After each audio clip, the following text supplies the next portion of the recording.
retour dans le live sur TV Finance. Merci d'être avec nous si vous nous rejoignez. On va se connecter tout de suite au marché boursier. Des marchés qui viennent d'ouvrir, notamment à Paris. Pour les commenter en direct ce matin, on va retrouver Antoine Quesada. Il est avec moi ce matin. Bonjour Antoine. Bonjour Maël. Je rappelle que vous êtes trader, formateur et coach chez AQTS.fr. Merci d'être avec nous pour incarner ce chrono CAC ce matin. La tâche est lourde. Alors que nous disent ces premières secondes, premières minutes de cotation à Paris? On est sur une petite hausse ce matin. Je vois qu'on repasse au-dessus des 6700 points. Absolument, Maël. Bien écoutez, que nous dit l'indice? C'est assez amusant parce qu'on a ouvert là il y a quelques minutes et on est pile poil sur les fameux 61,8% de retracement de Fibonacci.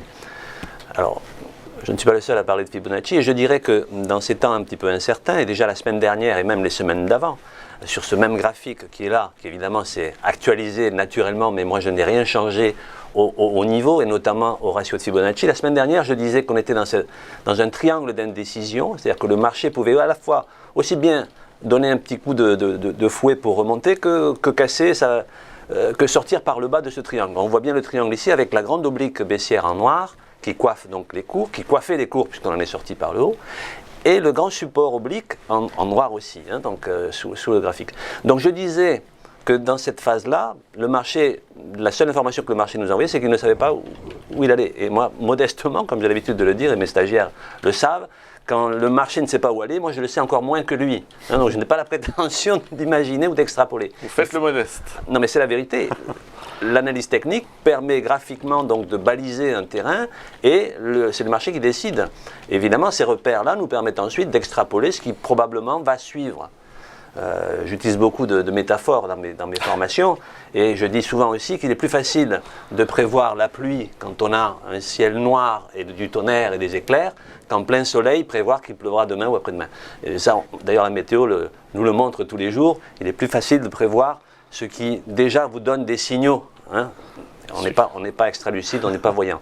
Donc pour en revenir à ce qui nous intéresse, on a passé donc la semaine à l'intérieur de ce triangle et hier, effectivement, le marché, le CAC, a cassé, donc est sorti par le haut de ce triangle qui était une phase d'indécision. Et comme je le disais, j'utilisais beaucoup et j'utilise les ratios de Fibonacci dans des phases justement où il est difficile de se faire une opinion et les ratios de Fibonacci sont la meilleure boussole pour se guider lorsqu'il y a pas mal d'incertitudes. Et donc, puisque vous me posiez la question, là on est à 6714 points à l'instant T, et vous regardez sur le graphique, 6713 points représentent les 61,8% de retracement de Fibonacci. Retracement donc depuis les plus hauts des 6913 et des plus bas légèrement en dessous des 6400 points.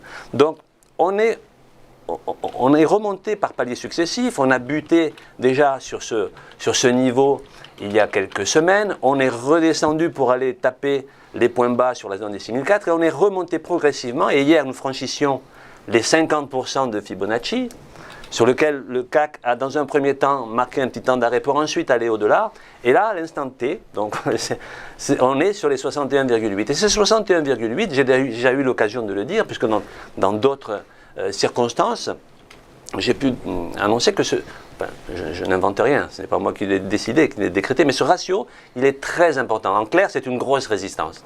Donc là, on est, à l'instant T, ça tombe vraiment, ça ne pouvait pas mieux tomber, on est pile poil sur une grosse résistance. Alors moi, j'avais en très rouge pointillé ici, vous avez cette résistance au-delà même du ratio de Fibonacci, qui est là marqué depuis plusieurs semaines, donc depuis les points hauts du 23 septembre. Et ces points hauts étaient donc à 6718 points. Là aussi, grosse résistance, bon on est à 5 points du fameux ratio de 61,8, donc cette zone-là devrait normalement, pour aujourd'hui, être une forte résistance. Donc le marché, il peut peut-être le dépasser de quelques points, il devrait normalement caler, mais ça n'est pas une science exacte. En revanche, si effectivement on s'installe au-dessus de cette zone, si on venait à clôturer aujourd'hui au-dessus des 6718 points, on y est là, tout juste, voilà, 6718 points. On y est. Donc si on venait à clôturer au-dessus, à s'installer au moins un jour ou deux au-dessus de ce niveau, on a toutes les chances que dans les jours qui viennent ou les semaines qui viennent, on aille retracer les les 38% manquants pour aller rechercher les plus hauts qu'on a connus au mois de juillet dernier, au mois d'août dernier, si je ne m'abuse. Donc voilà, grosse zone bien précise, bien pointue. C'est le marché qui va décider ce qu'il fera. En tout cas, beaucoup d'investisseurs ont dû subir un contre-pied assez violent depuis plusieurs semaines. Et bon, observons cette zone des 6713, 6718 qui est, à mon avis, la zone majeure à observer pour aujourd'hui. Et donc on est au milieu du gué, si Absolument. je vous comprends, Antoine. Merci à vous, Antoine Quesada, d'avoir été avec nous en plateau. Merci pour ces commentaires éclairants sur l'indice phare de la Bourse de Paris. On va marquer une nouvelle pause, non sans vous avoir rappelé le niveau du CAC à l'heure où on se parle. 6718, bientôt 6719 points. La hausse se poursuit, s'accélère un tout petit peu, plus 0,5%. Nouvelle pause, on poursuit ce live en direct, comme son nom l'indique. À suivre nos market movers du jour. Ce sera avec Jean-Bernard Paya, expert en analyse technique. Il nous rejoint juste après cette pause. A tout de suite sur TV Finance.